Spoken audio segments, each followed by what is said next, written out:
found a hidden door behind my bookshelf that I never even knew existed, and nothing about that moment was a mistake. I've lived in this apartment for exactly 2 years, and until today, I had no clue that behind an ordinary panel lay a secret entrance. I was on a call with a friend at 9:17 p.m. on a Tuesday when I absentmindedly pushed the shelf aside, and the door gave a barely audible creak as it swung open. It wasn't a false alarm. A proper door with a rusty handle and a slight indentation in the wood, clearly made to be used. I paused the call and listened. That's when I heard it. A slow, measured breathing coming from the other side. I immediately ended the call and grabbed my phone to dial my landlord's number. The call didn't connect. The number was disconnected. I knew something wasn't right. I documented the discovery with a quick photo on my phone and jotted down every detail in my notebook. The exact time, the door's measurements, the sound it made, and the temperature change in the room when I got close. I then decided to open the door carefully. I swung it open a few inches and, with my heart pounding, pressed my ear to the gap. I heard breathing. Steady, rhythmic sound. Not my own, coming from deep within a narrow corridor that stretched into darkness. I stepped back and sat down on my couch, trying to piece together the puzzle. I reviewed every move I made over the past 2 years in this apartment. The bookshelf had always been in the same spot. The room always exactly as I left it, yet I'd never noticed this door. It was as if it had been hidden intentionally, or maybe it had only become accessible due to a shift in the structure. I checked the rest of the shelf for any signs of tampering. Screws slightly out of place, scratches that might indicate recent movement, and everything looked exactly as it had before. I decided that tonight was not the night to call the police. Instead, I would wait and see if the sound repeated. I sat in darkness, the only light coming from the small lamp next to the shelf, and listened. For 20 minutes, I heard nothing but silence, and then once more came a soft knock from behind the door, followed by the same measured breathing. The next morning, I left for work, but my mind couldn't shake the incident. I made a series of calls after I got home, asking neighbors if they had noticed anything unusual. No one seemed to have any idea about a hidden door or any strange noises coming from my apartment. I then went back to the door and measured it with a tape measure, exactly 32 centimeters wide and 2.1 meters tall, with a handle that looked like it hadn't been used in years. I took pictures and recorded a short video, narrating the event as it unfolded. In the video, I mentioned every single detail: the exact time I discovered it, the sound of the breathing, the knock, and the disconnected landlord number. I uploaded it to a private folder, knowing that if anything happened, I'd have a record. Over the next few days, I returned to the door several times. I took different angles, recorded longer audio clips, and even used a stethoscope app on my phone to try to amplify the sounds behind it. The breathing was consistent, and on one occasion,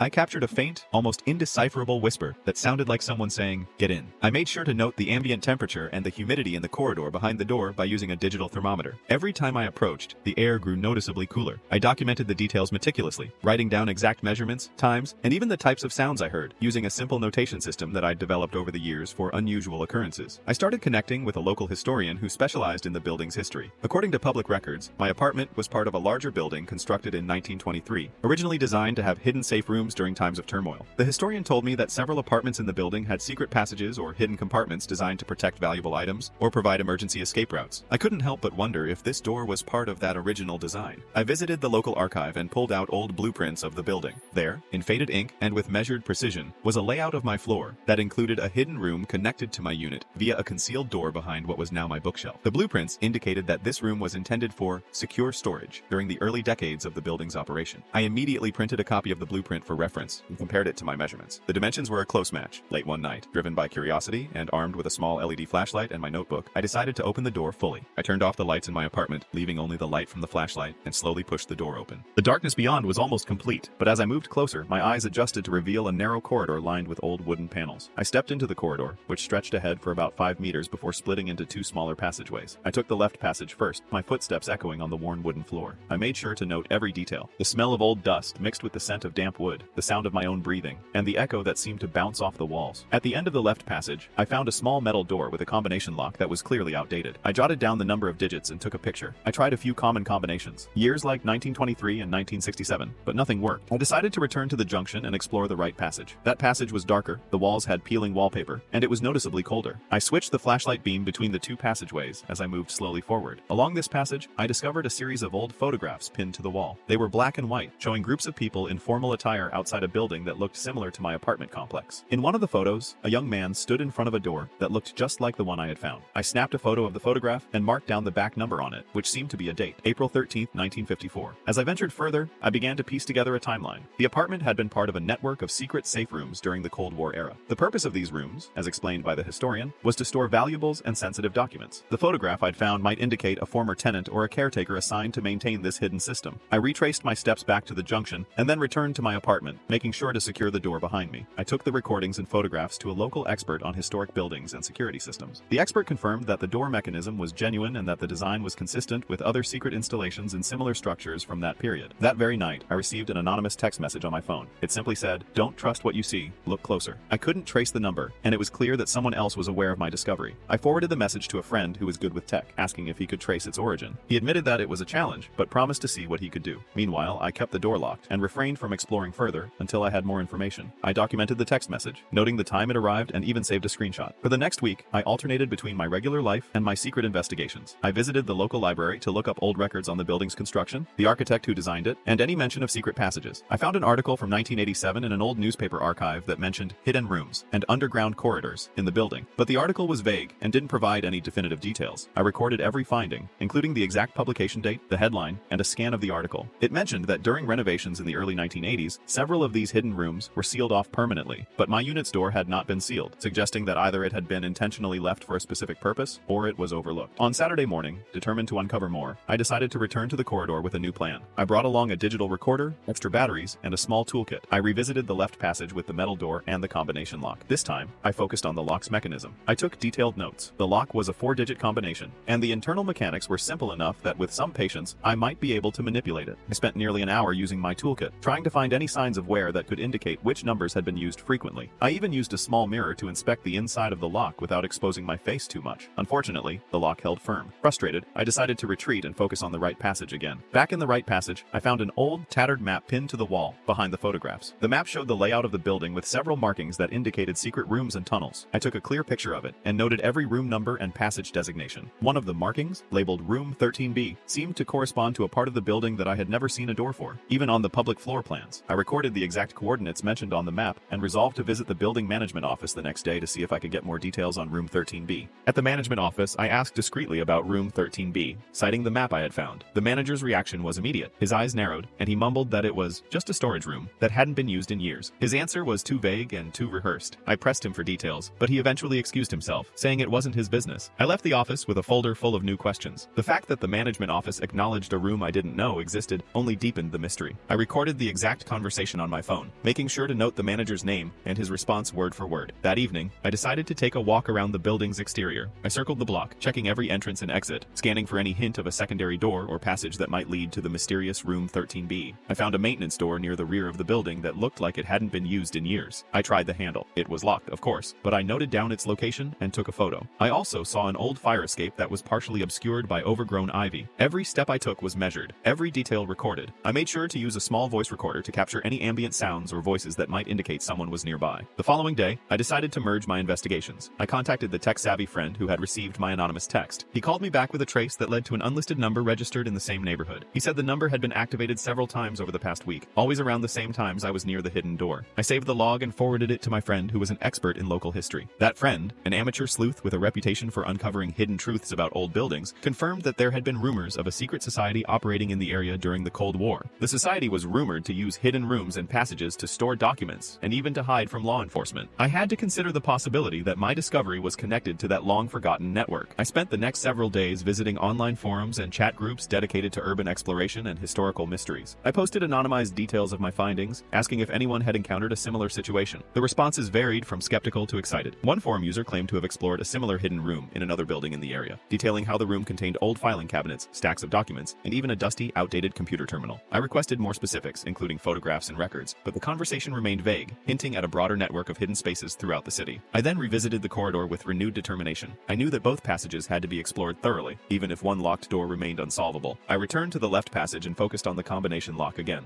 I set up my digital recorder next to the lock, this time capturing not only audio, but also video of my manipulation process. I meticulously tried every combination that seemed plausible, based on the wear marks I'd observed. After nearly 2 hours of trial and error, I heard a soft click that suggested the lock might be giving in. I jiggled the handle slightly, and the door opened just enough for a sliver of light to escape. I paused the recorder and backed away slowly, documenting the precise moment the door gave way. Inside the metal door's room, I discovered an array of filing cabinets, old crates, and stacks of documents. The room was small, roughly 3 by 4 meters, and arranged in a neat, almost military fashion. I flipped through one of the filing cabinets and found documents stamped with dates from the early 1950s. The documents were plain, detailing mundane records like inventory lists and maintenance reports, yet some contained references to secure transfers and classified storage. I made copies with my smartphone, ensuring that every detail was captured, serial numbers, signatures, and even the faded ink on the documents. I also noted the room's temperature, 18 degrees Celsius, with a slight draft coming from a wall that seemed to lead to another hidden area. I closed the door carefully and left the room, returning to the junction in the corridor. My mind was racing with possibilities, but I kept my composure. I then decided to revisit the right passage, where the old photographs and the map were pinned. There, I found a narrow door partially concealed behind a stack of old boxes. Door was slightly ajar, and I pushed it open with measured caution. Inside was a larger room, about 5 by 6 meters, lined with shelves that held dusty books, maps, and even a few vintage radios. In one corner, I discovered a small table with a ledger. The ledger was handwritten, listing dates, names, and transactions that involved large sums of money. The entries were factual, each line carefully noted with exact amounts and specific dates, spanning from 1949 to 1962. I made sure to scan the ledger and document the precise details before closing the door and leaving the room. As the weeks passed, my routine became a mix of daily life and late-night investigations. I continued to gather evidence, always recording, photographing, and logging every moment. I followed up on the ledger entries, contacting local banks, and even visiting the archives of a nearby newspaper to cross-reference the names and dates. One entry mentioned a Mr. J. Thompson, who had been involved in a series of transactions that funded what was described as underground projects. I tracked down an old article that mentioned Mr. Thompson in connection with a secretive organization that was rumored to operate hidden rooms in historic buildings. I saved the article, recording the exact publication date and the location of the source. Every piece of evidence was stored systematically on my computer, along with handwritten notes and sketches of the building's layout as I had reconstructed it. Late one night, while reviewing my notes in my living room, I received another anonymous message. This one was longer and read, "You're getting close. The truth isn't just hidden behind a door. It's embedded in every brick of this building. Look for the key in the past." I wasn't sure what the key meant, but it made me think of the ledger, the old blueprints, and the documents I had found. I decided to go back to the management office with my folder of evidence. I approached the same manager, this time with the printed blueprints and the scanned images from the ledger. I asked him directly about the building's history of secret rooms and about any references to room 13B. His face went pale, and he hesitated before responding in a hushed tone that I couldn't quite catch. After a few minutes, he abruptly ended the conversation by stating that I should not be digging into things that were best left forgotten. I left the office with more questions than answers, but I also felt a surge of adrenaline. The thrill of uncovering hidden truths was now all too real. Determined to find the key in the past, I decided to retrace my own history in the building. I visited the local registry office and requested the original construction permits and any documents related to the building's design. I discovered that the architect, whose name was Harold M. Granger, had a reputation for incorporating hidden features into his designs. In one of the permits, there was a reference to emergency access and confidential storage, written in small, precise handwriting. I made a copy of the permit and noted the exact page and section numbers. I also managed to find an interview from a 1975 local TV program where Granger talked about his architectural philosophy. Although the interview was brief and in a low-quality format, I could make out that he believed buildings should have layers of truth, a concept that clearly influenced his work on this apartment complex. I saved the interview file and transcribed the key parts, including the timestamp and the exact wording he used to describe his vision. That night, I decided to combine all my findings. I sat at my desk, spread out the blueprint, ledger, photographs, and transcripts, and began drawing connections. The building was a labyrinth of hidden rooms and secret passages, each with its own purpose, meticulously documented in various forms over decades. I realized that the hidden door behind my bookshelf was not an isolated anomaly. It was part of a greater design meant to safeguard secrets and facilitate discrete transactions during turbulent times. I updated my digital notes, linking every document with timestamps, locations, and references. I created a timeline that started in the 1940s and moved through the Cold War years, marking key events such as renovations, documented transactions, and even the anonymous messages I had received. Every piece of evidence pointed to one undeniable conclusion. The building was built to be a fortress of secrets, and I had inadvertently become its latest curator. In the following days, I reached out to one of the forum members who had claimed to have explored a similar hidden room in another building. We arranged to meet in a neutral location, a small cafe near the center of town, so that I could compare notes. Over coffee, he described his own experience in gritty, straightforward detail, how he had found a hidden safe room behind a false wall, how he had recovered old files and documents that detailed financial records and political connections. We exchanged contact information and agreed to keep each other updated on any new findings. Our conversation was purely factual. We discussed the technicalities of the locks, the measurements of the rooms, and the historical documents that might be connected. I left the cafe with a sense of camaraderie and the feeling that I was part of something much larger than just a random discovery in my apartment. The breakthrough came on a rainy Wednesday afternoon. I was re-examining the digital copies of the documents when I noticed an obscure reference in the ledger, a set of coordinates marked as keyhole point. The coordinates were given in a format that I recognized from old surveying documents, latitude and longitude, that pointed to a location in the city's abandoned industrial district. Without hesitation, I decided to check it out. I planned a visit for the next day, packing my digital recorder, flashlight, and a compact camera. I made sure my phone was fully charged and that I had my notebook with every step written in detail. The industrial district was a stark contrast to the historic charm of my apartment building. The area was desolate, with abandoned factories and overgrown lots. I navigated through the maze of buildings until I arrived at the precise coordinates. There, hidden behind a large, rusted chain-link fence, was a small, unremarkable door embedded in a brick wall. The door bore the inscription, "Keyhole Point," in faded paint. I double-checked the coordinates on my phone, and then, with a deep breath, pushed the door open. Inside, I found a narrow staircase leading downward. I descended cautiously, recording every step. The staircase ended in a small chamber lined with more old filing cabinets, and what appeared to be a control panel for a now obsolete security system.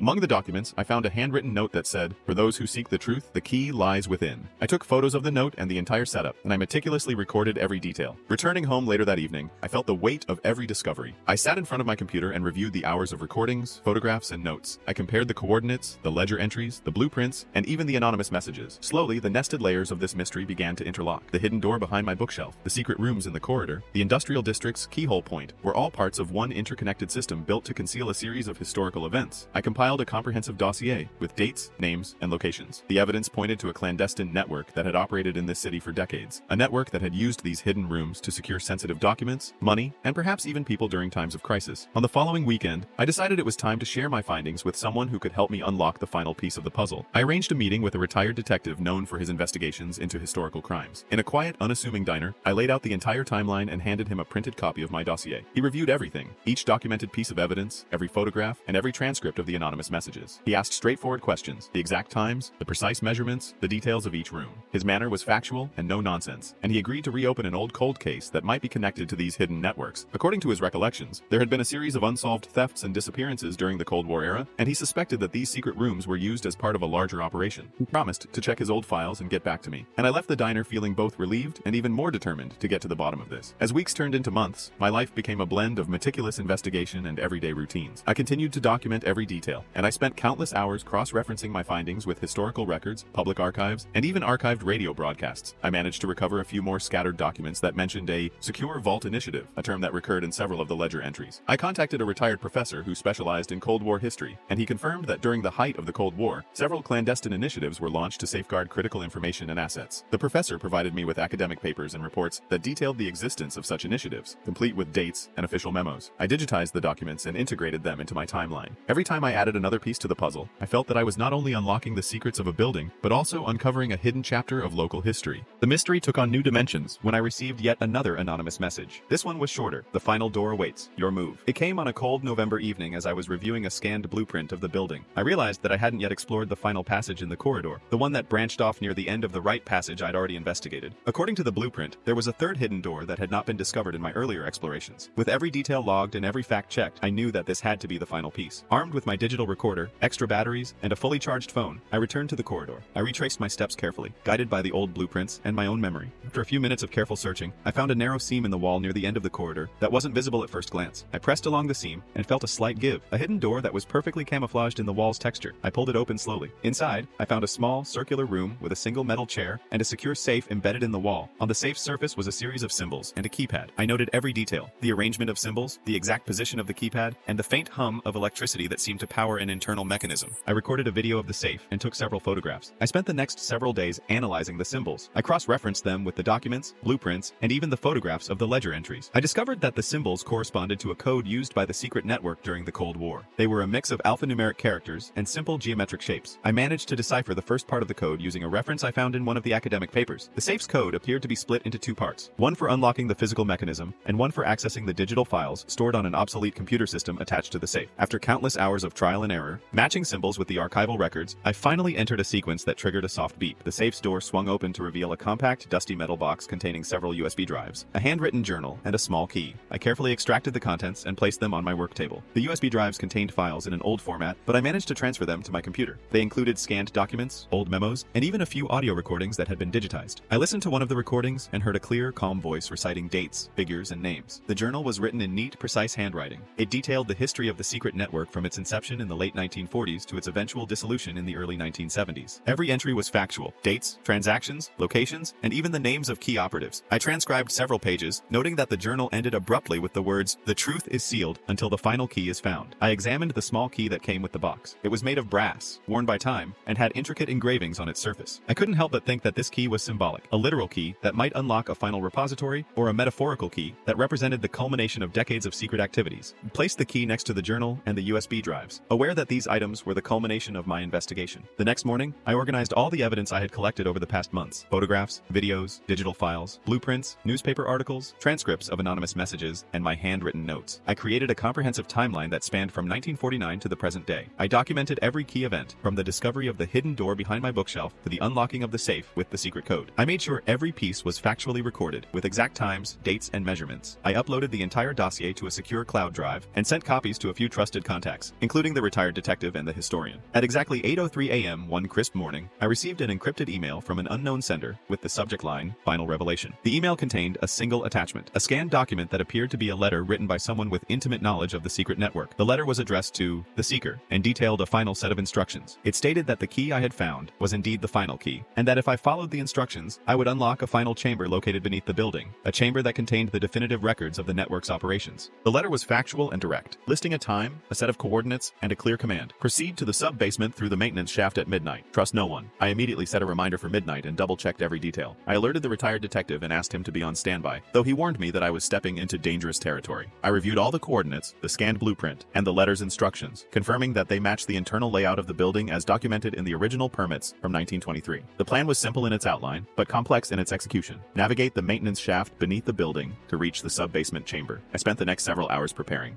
Packed a small flashlight, extra batteries, a compact camera, and my notebook, and I left my apartment with a mixture of determination and caution. At midnight, I approached the maintenance door I had previously noted near the rear of the building. I used a set of lock-picking tools that I had acquired for situations exactly like this. After a few tense minutes, the door yielded. I stepped into a narrow, dimly lit corridor that smelled of oil and rust. The corridor was lined with pipes and exposed wiring, and it led me to a heavy metal door marked maintenance shaft. I opened it and descended the creaking stairs into a dark, subterranean passage. Every step was measured and deliberate. I recorded the descent with my digital recorder, capturing every creak and every distant echo. The passage eventually led to a junction. One direction, marked by a faint glow, led to a narrow tunnel that seemed to stretch for an undetermined distance. I followed the glow, which turned out to be coming from a small exit at the far end of the tunnel. Emerging from the tunnel, I found myself in a large, open sub-basement chamber. The chamber was dominated by rows of metal filing cabinets, dusty desks, and a central console connected to a defunct computer system. The room was clearly designed to store records. I took out the small brass key and examined it once more before approaching a locked cabinet at the far end of the room. The cabinet had a keyhole that perfectly matched the key. With a steady hand, I inserted the key and turned it. The lock clicked and I slowly opened the cabinet door. Inside, I found a thick binder filled with neatly typed pages. The binder contained the final, definitive records of the secret network's operations, detailed logs of financial transactions, personnel records, and even a list of covert operations. The pages were numbered sequentially, and every entry was written in a plain, factual style. I flipped through the binder, noting that it covered everything from the building's construction and the initial installation of secret passages to the network's eventual collapse. The binder's final page was a summary that stated, "The truth is now in the light. All records are final." I took a photo of the final page, then carefully closed the binder and replaced it in the cabinet. I sat down on a metal chair and absorbed every fact. I had uncovered a decades-long secret operation embedded in the very walls of my apartment building, documented with precision and without embellishment. Every piece of evidence was verified, every document authenticated. The anonymous messages, the recorded sounds, the meticulously documented measurements, all of it had led to this final moment, a revelation that confirmed the existence of a hidden network designed to safeguard critical information during times of crisis. I recorded my final thoughts in my notebook, writing down the exact time, the final sequence of events, and every factual detail as it happened. The next morning, with the evidence compiled and verified, I reached out to my contacts. The retired detective confirmed that my findings would be of great interest to the authorities and historical societies. The historian planned to publish an article detailing the building's hidden past, and the tech expert offered to help decrypt any remaining digital files from the USB drives. I submitted copies of the binder's final page, the ledger, the blueprints, and every piece of corroborating evidence to the local archive and to a reputable investigative journalist known for covering historical mysteries. I ensured that all sources were cross-referenced and that every claim was backed by verified data. As I closed this chapter of my investigation, I realized that every step, every nested layer of discovery, had been driven by a simple, undeniable fact. The truth, no matter how deeply hidden, would eventually be uncovered. I had started with a hidden door behind my bookshelf, and through a series of interconnected factual events, I had exposed a secret network that spanned decades. The mystery had been methodically dismantled, layer by layer, until all records were finally laid bare.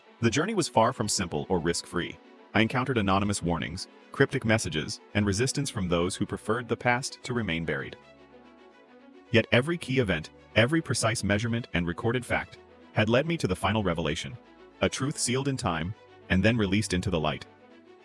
With the definitive records in hand, I knew that this story would not only rewrite the history of my building, but also serve as a reminder that sometimes the most unassuming details hide the biggest secrets. The final door was now open, and the network's legacy was exposed for all to see. And so, with every fact recorded and every piece of evidence verified, the mystery reached its conclusion. The hidden door, the secret passages, the anonymous messages, and the brass key all converged into one undeniable truth. Sometimes the past is hidden in plain sight, waiting for someone with the determination to uncover it. My apartment, once just a place to live, had become the gateway to a forgotten chapter of history, a chapter that until now had been locked away behind layers of secrets and time.